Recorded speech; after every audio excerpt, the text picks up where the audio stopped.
చెప్పారు, ఒరే నాన్న, నీవు మొదటిసారి గర్భాన కదిలినప్పుడు పరమానందం కలిగింది నన్నమ్మను చేస్తున్నావని. నీవు ఊపిరాడనీయకుండా కదులుతూ హడావుడి చేస్తుంటే ఉత్సాహం కనిపించింది హుషారైన వాడివని. నన్ను చీల్చుకుని ఈ లోకంలోకి వచ్చాక మమకారం పొంగింది నా ప్రతిరూపానివని. నా రక్తాన్ని పాలుగా తాగుతూ ఉంటే బోలెడంత ఆశ కలిగింది అందరికంటే బలవంతుడివి కావాలని.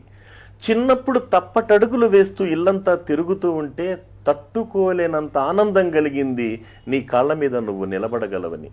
ఆ అడుగుల్లోనే కాస్త దూరమైతే ఆశీర్వదించాలనిపించింది నువ్వు గొప్పవాడివి కావాలని.